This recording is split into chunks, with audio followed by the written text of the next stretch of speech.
Wrestling with Let's Go Keto, and today we're going to make chili. Let's go! The very first step of making chili is I like to get 2 of the thick cut bacon, and we use the Wright brand bacon, and I like to use scissors to cut it up.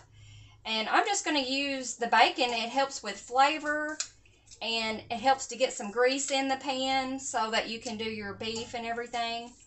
I also was going to say, on the vegetables that I'm going to cut, you can saute the vegetables in with the bacon, but I just dump everything in. It still tastes the same when you saute it or don't saute it.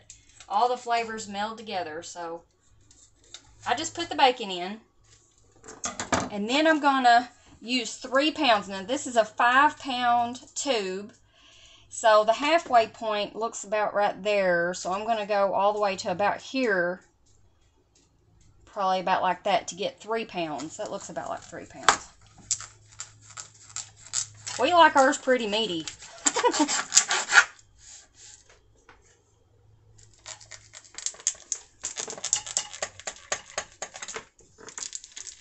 Like I said, I just dump it all in. Then the next step is I got to wash my hands. And then so the very next step after you have your bacon and your beef in the pot going is you want to cut up 1 whole onion. So it's 1 whole onion, 1 jalapeno pepper, and 1 green pepper. And I was going to show you 2 options. I have both of these. I have a food processor and one of these little choppers that are manual. Those are pretty neat too. But it's way faster just to put all 3 of these in the food processor because you just need them diced. So I'm going to go ahead and do that now. And I leave the seeds, so just kind of do a rough chop. Because if you leave the seeds, it'll be spicier. We kind of like it spicy. This one I do take it out. I take this little part out of the pepper. But I leave all that other stuff.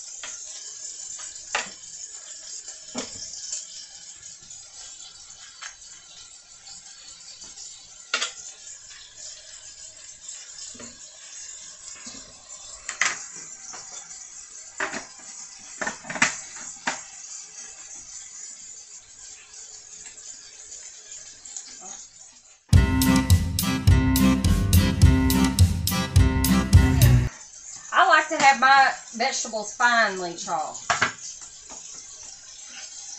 Okay. So you just want to put this in with your meat, even as your meat is still going.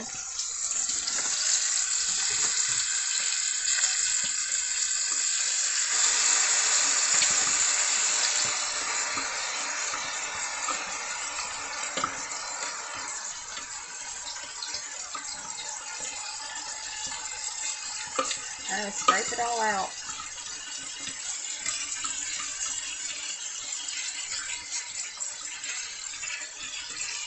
Okay.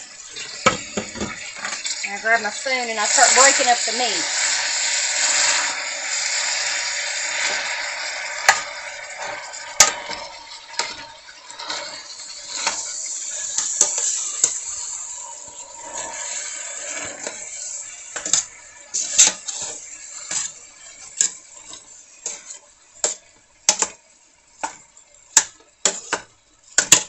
And this next part is what's going to take a little bit of time. You're going to have to stir this every once in a while until all your ground beef is browned. So that's the whole next step, is just to get this ground beef browned. And you'll notice that there will be a lot of water in here too. So we're going to drain all of that off after the ground beef has browned. So that's the next step. I like to put a top on. Doesn't take as long. And then we'll be back. Meat is brown and it's time to drain it. So you can see there's a lot of either grease, water, or all the above in there that we want to get out. So let's drain it.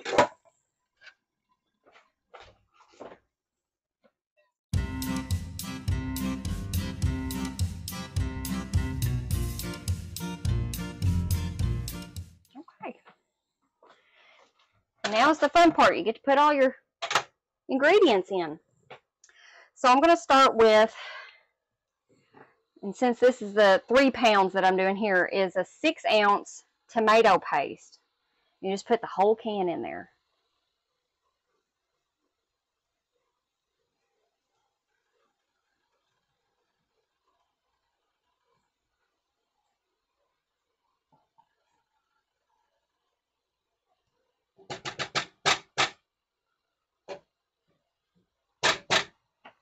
And the next one, and I'll drain mine. I'm not sure why I drain them. I just do my diced tomatoes. This is a 14.5-ounce can.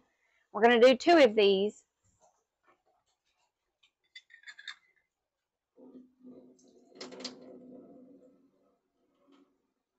I just like to get all that extra water or juice that they have out.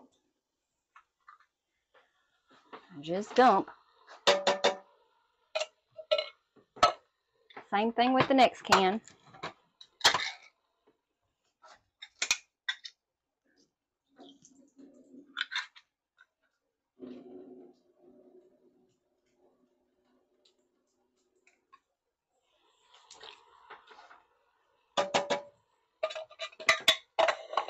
Okay, and then you're going to want to get this particular brand, if you can find it. It's Kettle and Fire. And the reason I really like this one is there's no sugar in it. And you can see the total carb is less than 1 gram for 1 cup. I'm not really sure if it's 4 cups within this whole. It's a 32-ounce. This is a 32-ounce beef broth. So this is what's going to make your sauce. This is the liquid. Just dump the whole thing in there.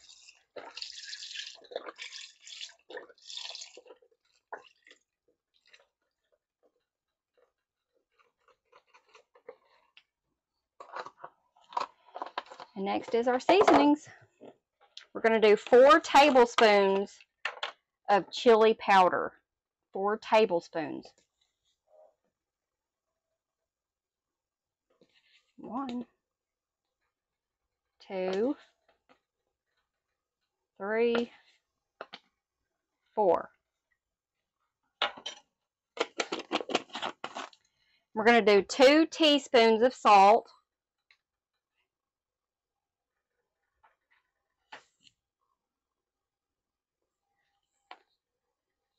I can do it with my right hand.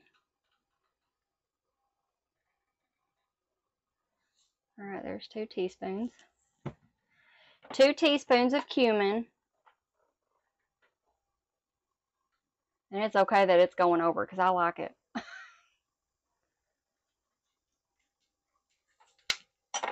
And 1 teaspoon of garlic. Now you can put as much or as little, but I'm going to try 1 teaspoon first. And I tend to just give it a good taste. Well, I guess I could stir it with this.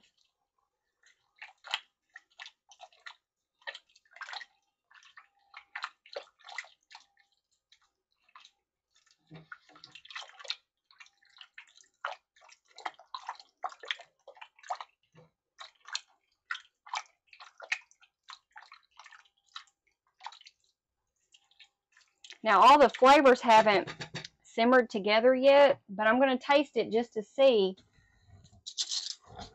if it might need a little extra. Nope, perfect, just like that. So put the top on, and you want to do a simmer for at least 20 minutes. But if you let it go an hour, it'll be even better. And then we'll meet you back here.